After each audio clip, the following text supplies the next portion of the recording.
നമസ്കാരം.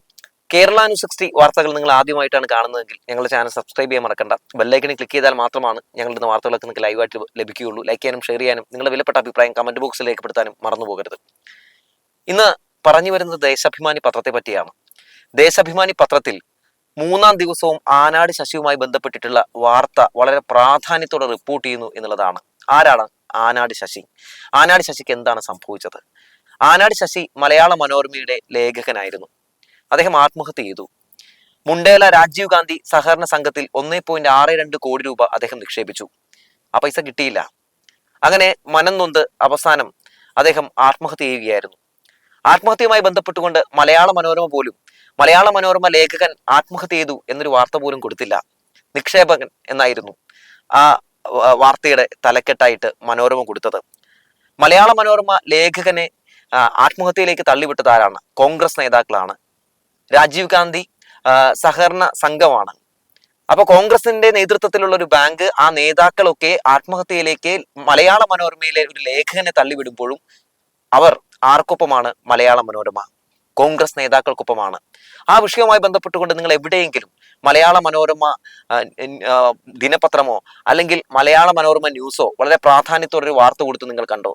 എന്തിന്? ഒരു അന്തിച്ചർച്ചയെങ്കിലും പേരിനെങ്കിലും നടത്താമായിരുന്നു. പക്ഷേ ഞങ്ങൾ കോൺഗ്രസ് നേതാക്കൾക്കൊപ്പമാണ്. അവർ ഏത് രീതിയിലുള്ള നെറുകേട് കാണിച്ചാലും അത് ഞങ്ങളുടെ ഓഫീസിലെ അല്ലെങ്കിൽ ഞങ്ങളുടെ പത്രത്തിലെ അല്ലെങ്കിൽ ഞങ്ങളുടെ ചാനലിലെ ഏതെങ്കിലും ഒരു സഹപ്രവർത്തകനെതിരെയാണെങ്കിൽ പോലും ഞങ്ങൾ ഒരു അക്ഷരം മിണ്ടില്ല എന്ന് ഈ ഒരു സംഭവത്തിലൂടെ അവർ നമ്മളെ കാണിച്ചു തന്നിരിക്കുകയാണ്. ഇപ്പോ ഈ ആനാട് ശശിയുടെ ആത്മഹത്യയുമായി ബന്ധപ്പെട്ടുകൊണ്ട് അദ്ദേഹം തൂങ്ങി മരിക്കുകയായിരുന്നു. അദ്ദേഹത്തിന്റെ വീട്ടിലേക്ക് ചെല്ലാനോ ഒന്ന് അദ്ദേഹത്തിന്റെ പത്നിയെ ഒന്ന് ആശ്വസിപ്പിക്കാനോ ഒന്നും കോൺഗ്രസ് നേതാക്കൾ തയ്യാറായിട്ടില്ല എന്നുള്ള കാര്യം കൂടി നമ്മൾ മനസ്സിലാക്കേണ്ടതുണ്ട്. അത് നമ്മൾ NM വിജയന്റെ ആത്മഹത്യ ചെയ്ത സംഭവത്തിലും കണ്ടതാണ്. ഒരു നേതാവ് പോലും അവസാനമായി അദ്ദേഹത്തെ ഒരു നോക്ക് കാണാൻ അങ്ങോട്ടേക്ക് കയറി ചെന്നില്ല. അത് നമ്മൾ കണ്ടു അല്ലെ? ആ വിഷയത്തിൽ IC ബാലകൃഷ്ണൻ അടക്കമുള്ള ആളുകളെയൊക്കെയാണ് പ്രതിസ്ഥാനത്ത് ആ കുടുംബം അന്ന് നിർത്തിയത്. ഇവിടെ പാലോട് രവി അടക്കമുള്ള ആളുകളെ പ്രതിസ്ഥാനത്ത് നിർത്തുന്നുണ്ട്. ഇപ്പൊ ഇന്നലെ ഈ വിഷയമായിട്ട് ബന്ധപ്പെട്ടുകൊണ്ട് CPM ഒരു പ്രതിഷേധം നടത്തുന്നുണ്ട്, DYFI ഒരു പ്രതിഷേധം നടത്തുന്നുണ്ട്. ഒപ്പം ആ വീട് CPM നേതാക്കൾ പോയി സന്ദർശിക്കുന്നുണ്ട്. അതിനുശേഷം ആനാട് ശശിയുടെ ഭാര്യ ഈ വിഷയവുമായി ബന്ധപ്പെട്ട ഒരു പ്രതികരണം രേഖപ്പെടുത്തുന്നുണ്ട്. ആ പ്രതികരണം വളരെ പ്രാധാന്യപ്പെട്ട ഒരു പ്രതികരണമാണ്. ആ പ്രതികരണത്തിന്റെ ചുവട് പിടിച്ച് മാധ്യമങ്ങൾക്ക് വേണമെങ്കിൽ ഒരു അന്തിച്ചർച്ച നടത്താം. പക്ഷെ നമ്മുടെ മാധ്യമങ്ങൾ അങ്ങനെ ഒരു അന്തിച്ചർച്ച നടത്തില്ല എന്ന നിലപാട് സ്വീകരിക്കുകയാണ്. ഞാൻ എന്തായാലും ദേശാഭിമാനി പത്രത്തിലെ ഈ വാർത്ത ഒന്ന് വായിക്കാൻ കേട്ടോ. അതായത് വി ജോയി ആനാട് ശശിയുടെ ഭാര്യ ആയിട്ടുള്ള ലതയെ കാണാൻ ചെന്നപ്പോൾ ലത പറഞ്ഞ വാക്കുകൾ നിങ്ങളൊന്ന് കേൾക്കണം. എന്റെ അണ്ണനെ കൊന്നത് അവരാണ്. അദ്ദേഹത്തെ ആത്മഹത്യയിലേക്ക് തള്ളിവിട്ടതാണ് പാലോട് രവിയും ആനാട് ജയനും ഉൾപ്പെടെയുള്ള നേതാക്കൾ. സമ്പാദ്യം മുഴുവൻ നഷ്ടമായിട്ടും അദ്ദേഹം ആത്മഹത്യയെക്കുറിച്ച് ചിന്തിച്ചിരുന്നില്ല. പക്ഷേ അവർ ഉന്തിത്തള്ളിവിട്ട് അത് ചെയ്യിപ്പിക്കുകയായിരുന്നു. അസുഖം ബാധിച്ച് ആശുപത്രിയിൽ കഴിയുമ്പോൾ ചികിത്സയ്ക്കുള്ള സഹായം പോലും ചെയ്തില്ല. കുടുംബ വസ്തു വിറ്റ് കിട്ടിയ തുക സംഘത്തിലിടാൻ നിർബന്ധിച്ചത് നേതാക്കളായിരുന്നു. ബന്ധുവിന്റെ 30 ലക്ഷം രൂപയും ശശിയെ കൊണ്ട് സംഘത്തിന്റെ അക്കൗണ്ടിൽ എത്തിച്ചു. നിരവധി പേരെ പാട്ടിലാക്കി നേതാക്കൾ ഇത്തരത്തിൽ സംഘത്തിന്റെ അക്കൗണ്ട് വീർപ്പിച്ചു. തട്ടിപ്പിനെതിരെ സമഗ്ര അന്വേഷണം ഉറപ്പാക്കണമെന്നും ഒക്കെ ലത പറയുന്നുണ്ട്. ഒന്ന് ആലോചിച്ച് നോക്കണം. ഈ 1.62 കോടി രൂപ ആ ബാങ്കിൽ നിക്ഷേപിച്ച ശശി എന്താവശ്യത്തിന് വേണ്ടിയായിരുന്നു നിക്ഷേപിച്ചത്? മകളുടെ പഠനാവശ്യത്തിന് വേണ്ടിയാണ് നിക്ഷേപിച്ചത്. പക്ഷേ ശശിക്ക് എന്താണ് സംഭവിച്ചത്? ശശിക്ക് ആ പണം തിരിച്ചു കിട്ടിയില്ല എന്ന് മാത്രമല്ല, മകളുടെ ആവശ്യത്തിന് വേണ്ടിയാണെന്ന് പറഞ്ഞിട്ട് അവിടെ നിക്ഷേപിച്ചിട്ട് പോലും ആ പണം വരെ തട്ടിയെടുത്തു എന്നുള്ളതാണ്. മാത്രവുമല്ല, അദ്ദേഹം 30 ലക്ഷം പല ആളുകളുടെ കയ്യിൽ നിന്ന്, ബന്ധുക്കളുടെ കയ്യിൽ നിന്നൊക്കെ പിരിച്ച് അവിടെ നിക്ഷേപിക്കാൻ വേണ്ടി കൊടുത്തു എന്ന് ഇപ്പോൾ ഭാര്യ തന്നെ പറയുന്നുണ്ട്. അപ്പൊ ഇതുമായിട്ട് ബന്ധപ്പെട്ട ഒരു സമഗ്ര അന്വേഷണം ഒക്കെ നടക്കേണ്ടതുണ്ട്. നോക്കൂ, ഈ ഒരു വിഷയത്തിൽ ഇത്രയും ഒരു വലിയ മഹാസംഭവം നടന്നിട്ട് KPCCയോ പ്രതിപക്ഷ നേതാവ് VD സതീശനോ ഈ ഒരു വിഷയത്തിൽ ഒരു അക്ഷരം മിണ്ടിയിട്ടില്ല എന്നത് മാത്രമല്ല, ആനാട് ശശിയുടെ രാഷ്ട്രീയം എന്താണ്? ആനാട് ശശി അവിടുത്തെ ഒരു പ്രധാനപ്പെട്ട ഒരു പ്രാദേശിക കോൺഗ്രസ് നേതാവ് കൂടിയാണ്. അങ്ങനെ ഒരു കോൺഗ്രസ് നേതാവ് കോൺഗ്രസ് നേതാക്കളാൽ ആത്മഹത്യ ചെയ്യുമ്പോൾ ആ വിഷയത്തിൽ കോൺഗ്രസ് ഒരു രീതിയിലുള്ള ഇടപെടൽ നടത്തുന്നില്ല എന്നുള്ളതാണ്. അവിടെ നോക്കൂ, രാഷ്ട്രീയം പോലും നോക്കാതെ അവിടെ ഇടതുപക്ഷം പോയി അവർക്ക് വേണ്ടതെല്ലാം ചെയ്യാൻ വേണ്ടി, ആ കുടുംബത്തിന് നീതി കിട്ടാൻ വേണ്ടി ചെല്ലുന്നത് കാണുമ്പോൾ സത്യത്തിൽ അത് സ്വാഗതാർഹമാണ്, അഭിനന്ദനാർഹമാണ്, മാതൃകാപരമാണ്. ആനാട് ശശിയുടെ മരണവുമായി ബന്ധപ്പെട്ടുകൊണ്ട് ഈ സമയം വരെ ആ വീടൊന്ന് സന്ദർശിക്കാൻ പ്രതിപക്ഷ നേതാവ് VD സതീശന് കഴിഞ്ഞിട്ടില്ല.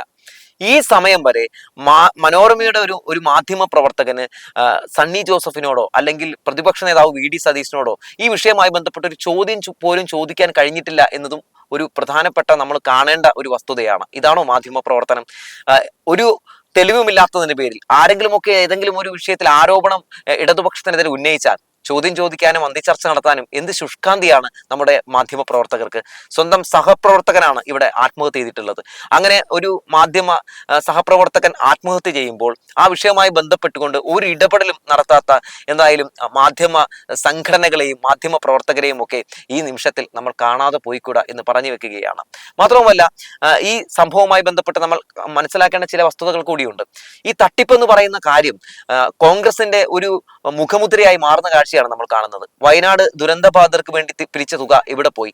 ആ വിഷയവുമായി ബന്ധപ്പെട്ട് തട്ടിപ്പ് നടന്നു എന്നുള്ള ആരോപണങ്ങൾ ഉയർന്ന് വലിയ രീതിയിലുള്ള ചോദ്യങ്ങൾ ഉയരാൻ തുടങ്ങിയപ്പോൾ യൂത്ത് കോൺഗ്രസിന്റെ നേതാവ് രാഹുൽ മാങ്കൂട്ടം ഇപ്പോൾ എവിടെയാണ്?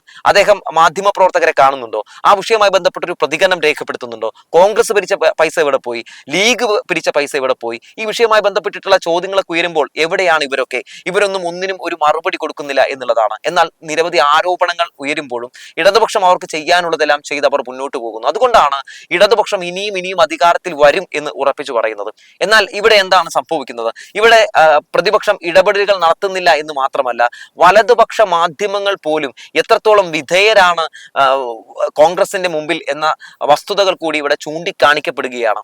ഈ വിഷയവുമായി ബന്ധപ്പെട്ടുകൊണ്ട് വളരെ പ്രാധാന്യത്തോടെ ദേശാഭിമാനി കൊടുത്തിട്ടുള്ള തലക്കെട്ടുകളൊക്കെ ഞാനൊന്ന് വായിക്കാൻ കേട്ടോ. പണം നിക്ഷേപിച്ചവർക്ക് നീതിയില്ല, രാജീവ് ഗാന്ധി സഹകരണ സംഘം തട്ടിപ്പിനെതിരെ വൻ ജനരോഷം, ആനാടി ശശിയുടെ ആത്മഹത്യ, CPIM പ്രതിഷേധിച്ചു, സഹകരണ സംഘത്തിലേക്ക് DYFI മാർച്ച്, ഹൃദയം തകർന്ന് ആനാടി ശശിയുടെ കുടുംബം. അങ്ങനെ ഒരു പേജിന്റെ മുഴുവൻ ഭാഗം ആനാടി ശശിയുടെ നീതിക്ക് വേണ്ടി ദേശാഭിമാനി പത്രം വിട്ടുകൊടുത്തിരിക്കുകയാണ്. ഇവരൊക്കെ നമ്മൾ കാണേണ്ടതുണ്ട്. ഇതാണ് മാധ്യമ പ്രവർത്തനം എന്ന് പറയുന്നത്. ഒരുപക്ഷെ ദേശാഭിമാനി എന്ന് പറയുന്ന പത്രം അത് CPM പത്രമാകാം. പക്ഷെ എന്നിരുന്നാൽ പോലും അവർ നീതിക്കൊപ്പം നിൽക്കുന്നത് കണ്ടോ? ഇങ്ങനെ നീതിക്കൊപ്പം നിൽക്കാൻ ഒട്ടുമിക്ക മാധ്യമങ്ങൾക്കും കഴിയണം എന്നുള്ളതാണ്. ഇന്നിപ്പോൾ ആ മരണം സംഭവിച്ച് എത്ര ദിവസം പിന്നിട്ടു? ഇത്രയും ദിവസം പിന്നിട്ടിട്ടും ആ വാർത്ത വളരെ പ്രാധാന്യത്തോടെ എന്തുകൊണ്ടാണ് മാധ്യമങ്ങൾക്ക് റിപ്പോർട്ട് ചെയ്യാൻ പറ്റാതെ പോകുന്നത്? കാരണം പ്രതിസ്ഥാനത്ത് കോൺഗ്രസ് ആണ് എന്നുള്ളത് തന്നെയാണ്. ഇതാണ് ജനങ്ങൾ മാധ്യമങ്ങളെ വിമർശിക്കാനുള്ള പ്രധാനപ്പെട്ട കാരണം എന്ന് പറയുന്നത്. എന്ത് വിഷയം വന്നാലും പ്രതിസ്ഥാനത്ത് കോൺഗ്രസ് ആണോ എന്നാൽ ഞങ്ങൾ മിണ്ടില്ല എന്ന സമീപനം സ്വീകരിക്കുന്നു. എന്നാൽ പ്രതിസ്ഥാനത്ത് ഇടതുപക്ഷമാണോ? തെളിവില്ലേ? അവർക്കെതിരെ അടിസ്ഥാനരഹിതമായിട്ടുള്ള ആരോപണങ്ങളാണോ? കുഴപ്പമില്ല, ഞങ്ങൾ വാർത്ത ചെയ്യും, ഞങ്ങൾ അന്തിച്ചർച്ച ചെയ്യും. കാരണം ഇടതുപക്ഷം പ്രതിസ്ഥാനത്താണെന്ന് വരുത്തി തീർക്കാൻ ഞങ്ങൾക്കൊരു പ്രത്യേക താല്പര്യമാണ് എന്ന് മാധ്യമങ്ങൾ ആണയിട്ട് തെളിയിക്കുന്ന കാഴ്ചകളാണല്ലോ നമ്മൾ കാണുന്നത്. എന്തായാലും ആനാട് ശശിയുടെ വിഷയവുമായി ബന്ധപ്പെട്ടുകൊണ്ട് മാധ്യമങ്ങളുടെ വലിയ രീതിയിലുള്ള ഇടപെടലുകൾ ആവശ്യമാണ്. ആ വിഷയത്തിൽ ഇടപെടലുകൾ നടത്തേണ്ടതുണ്ട്. എന്തായാലും വലിയ രീതിയിലുള്ള ജനരോഷം ഉയർന്നു വരുന്ന സാഹചര്യങ്ങളൊക്കെ കണ്ടുകൊണ്ടിരിക്കുകയാണ്. ഒപ്പം ദേശാഭിമാനി പത്രം എടുക്കുന്ന ഈ ഒരു ഇനിഷ്യേറ്റീവ് അത് കാണാതെ പോയിക്കൂടാ. എന്തായാലും ദേശാഭിമാനി പത്രത്തിന് പ്രത്യേക അഭിനന്ദനം തന്നെ നൽകുകയാണ്. എന്തായാലും ഈ വിഷയവുമായി ബന്ധപ്പെട്ട് വരും ദിവസങ്ങളിലെങ്കിലും ഏതെങ്കിലും ഒരു നട്ടലുള്ള മാധ്യമ പ്രവർത്തകൻ ഒരുപക്ഷെ കൈരളിയുടെയോ അല്ലെങ്കിൽ ദേശാഭിമാനിയുടെയോ ഒക്കെ ഈ വാർത്ത റിപ്പോർട്ട് ചെയ്തിട്ടുള്ള മാധ്യമ പ്രവർത്തകർ VD സതീശനോടും സംഘത്തിനോടും ഒക്കെ ചോദ്യം ചോദിക്കുമായിരിക്കാം. അത്തരം ചോദ്യം ചോദിക്കുമ്പോൾ പ്രതിപക്ഷ നേതാവ് മറുപടി നൽകുമെന്ന പ്രതീക്ഷയൊന്നുമില്ല കേട്ടോ. ഇത്തരം വിഷയങ്ങളായിട്ട് ബന്ധപ്പെട്ട് VD സതീശനോട് ചോദ്യം ചോദിച്ചാൽ, പ്രത്യേകിച്ച് ചോദ്യം ചോദിക്കുന്ന ആളുകളെ ആക്ഷേപിച്ചൊക്കെ അല്ലെങ്കിൽ അപമാനിച്ചൊക്കെയാണ് നമ്മൾ കണ്ടിട്ടുള്ളൂ.